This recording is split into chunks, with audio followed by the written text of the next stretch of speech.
Hai, balik lagi di channel aku. Seperti biasa, langsung aja ya kita ke pembahasan. Kali ini aku masih ngebahas tentang Minori. Aku mau ngejawab komentar di konten aku sebelumnya, karena masih ada banyak banget dari kakak-kakak yang penasaran tentang Minori. Aku mau berusaha bantu jawab ya.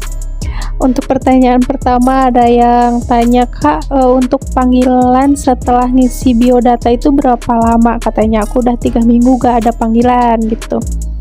Waktu aku ngisi biodata terus ada panggilan itu sekitar 2 minggu, aku tuh langsung ada panggilan. Jadi kalau misalkan sekarang kakak udah 3 minggu belum ada panggilan, berarti ya belum, kriteria kakak belum memenuhi dari pihak Minorinya gitu, kayak untuk lowongan ini gitu. Jadi ya ditunggu aja, sabar aja, nanti juga insya Allah ada panggilan kok. Karena waktu aku yang barengan tes waktu itu ada juga yang katanya aku udah 2 bulan nih baru ada panggilan di Minori. Jadi setiap orang tuh beda-beda waktu panggilannya tuh. Jadi ya sabar aja, ditunggu aja. Kalau misalkan kakak mau coba chat dulu pihak Minorinya, ya silahkan dicoba. Tapi kalau misalkan gak ada balasan, ya ditunggu aja gitu, sabar aja dulu gitu. Nanti juga insya Allah ada panggilan kok gitu. Terus ada yang tanya lagi, Kak, maksimal umur berapa? Untuk maksimal umur setiap pekerjaan itu beda-beda. Setiap yang dibutuhin dari pihak Minorinya itu maksimal umurnya tuh beda-beda. Ada yang 27, 28, ada yang 30 gitu. Jadi kalau misalkan kakak, tapi mentok maksimalnya tuh pasti 30 deh kalau nggak salah gitu. Jadi kalau misalkan kakaknya udah usia 30 tahun tapi pengen nyoba daftar ke Minori, ya coba aja. Nanti kalau misalkan ada lowongan yang sesuai dengan kriteria usia kakak, nanti juga pasti ada panggilan kok dari pihak Minorinya gitu.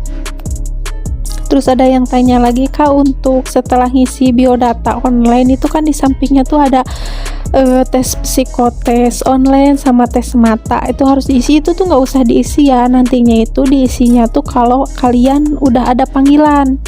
Nanti pas kalian ada panggilan, kalian yang kayak di konten aku yang pertama itu yang bilang tes psikotesnya di handphone, ya itu kalian klik itu gitu. Jadi siapin baterai handphone kalian penuh dan kuota kalian juga harus ada gitu, cukup buat ngisi psikotes online. Itu diisinya nanti ya. Kalau untuk tes mata itu nggak diisi di sana juga nanti, soalnya tes mata tuh nggak online gitu. Jadi nanti pas di sana kalian ditesnya.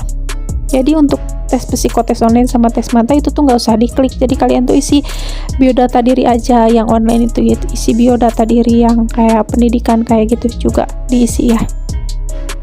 Terus ada yang tanya, untuk tes tahap 1, 2, 3 kita ngeluarin uang nggak? Untuk tahapan tes kita tuh nggak ngeluarin uang sama sekali. Kita tuh hanya ngeluarin uang itu nanti kalau kita medical check up.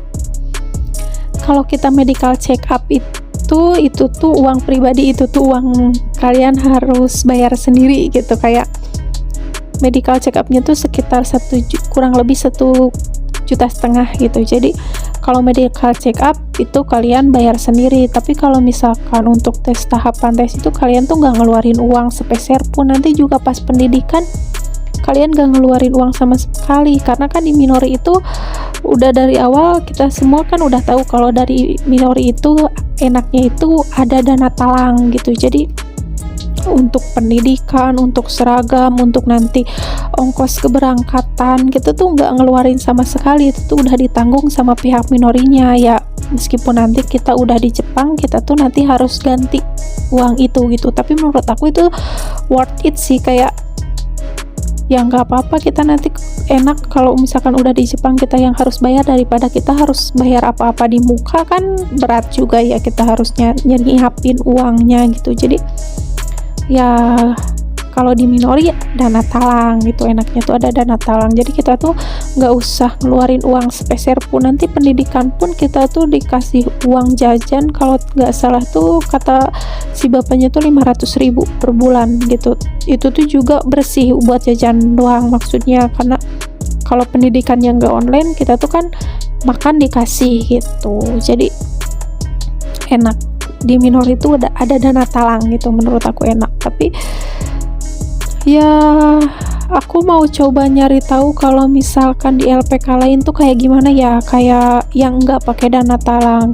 Katanya sih menurut temen aku yang udah berangkat ke sana, kalau misalkan yang nggak dana talang tuh enaknya tuh nggak ditahan apapun. Nggak ditahan apapunnya tuh maksudnya tuh gini ya, kalau di minori itu kan ijazah dari SD sampai ijazah pendidikan kita terakhir tuh ditahan oleh pihak minori sampai kita pulang dari Jepang nanti, baru kita bisa ambil lagi. Tapi kalau misalkan kita tahu-taunya nanti ngebatalin, ya berarti ijazah kita tuh nggak bisa diambil gitu. Tapi ya itu sih gimana kalian aja, kalau kalian sanggup di minori itu ya gitu, ijazah dari SD sampai pendidikan terakhir kalian itu nantinya tuh ditahan di minorinya gitu. Tapi nanti juga nanti kalian habis pulang dari Jepang ya itu bisa diambil lagi gitu. Mungkin itu satu jaga-jaga buat minori supaya kalian nggak mundurin diri gitu, kayak soalnya ya pihak minori udah ngeluarin uang juga gitu buat kita, soalnya kan dia sistemnya dana talang, jadi kita tuh ya harus berangkat gitu. Tapi aku tuh mau nyari tahu kalau di LPK lain yang dibayar di muka ini tuh, nanti aku bakal bikin konten ya, itu tuh sebagai kayak buat perbandingan aja, yang minori dana talang, yang LPK yang nggak ada dana talang yang kita dibayar di muka, itu apa sih perbedaannya gitu ya. Nanti aku bakal insya Allah bikin kontennya ya kalau misalkan aku ada waktu gitu. Terus apalagi ya Kak, kalau pendidikan online kira-kira masih bisa sambil kerja nggak ya? Kalau udah pendidikan aku kurang tahu ya. Gini, kalau misalkan kalian udah pendidikan meskipun online juga, tapi itu tuh pendidikan tuh udah kayak tahapan mau akhir, kalian udah kayak fix mau keberangkatan tuh udah deket gitu, kayak nggak akan lama lagi gitu, kayak udah selesai pendidikan ya. Kalau kaliannya lolos ya pasti langsung pemberangkatan. Jadi kalau udah pendidikan kayaknya berat ya kalau sambil kerja gitu, soalnya kan kalian harus bisa bahasa Jepang, belajar bahasa Jepang, terus budaya Jepang, beda cerita kalau kaliannya emang udah bisa bahasa Jepang ya sambil kerja mungkin juga kalian gak akan pusing. Tapi kalau misalkan kalian harus sambil pendidikan bahasa Jepang sambil kerja juga, kayaknya takutnya nanti kalian malah lelah, malah nanti kaliannya sakit gitu. Tapi bisa didiskusikan sama bapaknya, kan tadi aku udah bilang kalau bapaknya tuh welcome banget, jadi silahkan kakaknya diskusiin nanti kalau udah pendidikannya. Jadi kalau udah tes terus kakaknya udah dinyatakan lolos dan harus pendidikan, ya nanti kakaknya diskusi lagi sama bapaknya gitu. Tapi kalau misalkan pas kalian daftar ke minori, menurut aku kalau misalkan kalian lagi kerja, kalian jangan resign dari perusahaan kalian. Meskipun kalian udah ada panggilan terus lolos tahap pertama di minori, jangan resign dari kantor kalian bekerja gitu, soalnya kalian sambil kerja juga nggak apa-apa gitu. Tapi kalau misalkan udah pendidikan aku kurang tahu, jadi nanti tanyain aja sama bapaknya langsung, soalnya aku belum pendidikan gitu.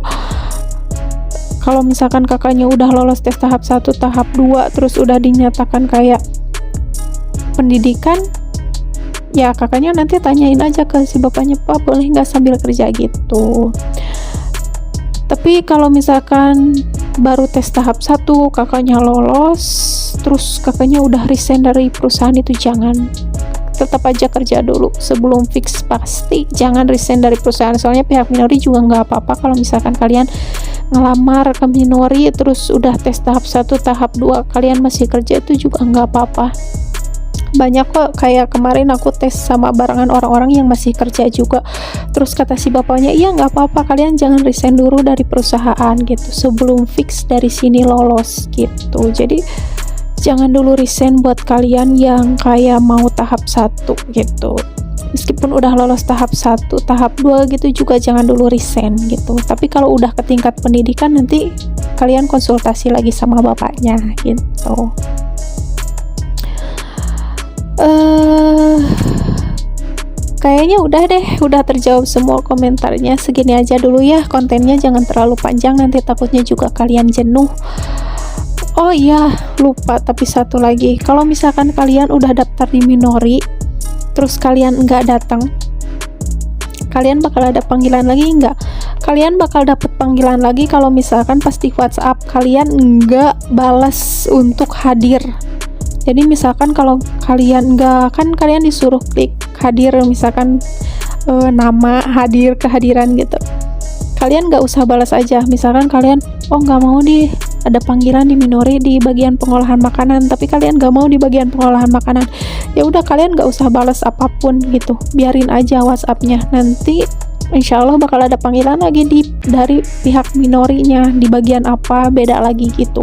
Tapi kalau misalkan kalian udah terlanjur klik, kalian udah mau hadir tapi kalian yang nggak hadir, terus di lain waktu kalian pengen daftar lagi ke Minori gitu. Soalnya dulu juga aku kayak udah daftar di tahun 2021 itu, tapi aku udah balas aku mau hadir, tapi tiba-tiba aku berhalangan buat hadir, jadi aku nggak bisa hadir. Terus aku udah terlanjur klik mau hadir gitu, tapi aku pengen daftar lagi ke Minori, jadi aku pakai nomor handphone orang tua gitu. Aku daftar lagi pakai nomor handphone orang tua, dan alhamdulillah ada panggilan lagi gitu dari pihak Minorinya. Jadi kalau misalkan kalian udah terlanjur klik sama kayak aku, kalian daftar lagi aja tapi dengan nomor handphone dan email yang lain gitu.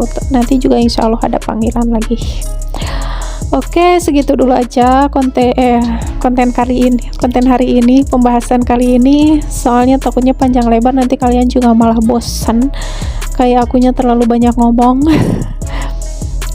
Nanti insya Allah di konten selanjutnya aku mau kayak nyari tahu LPK lain yang kayak kalau dibayar di muka, atau LPK lain yang dana talang juga sama kayak Minori. Aku mau nyari, nanti aku bakal ngasih tahu kalian enaknya kemana gitu, kayak mending di mana gitu. Kayak aku mau ngasih tahu yang terbaik buat kalian semua, yang kayak buat kalian yang bener-bener pengen niat ke Jepang. Nanti aku bakal nyari tahu insya Allah ya, kalau misalkan akunya ada waktu gitu.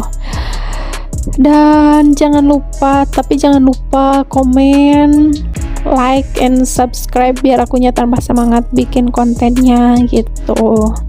Jangan cuma ditonton doang, like, comment, and subscribe, oke?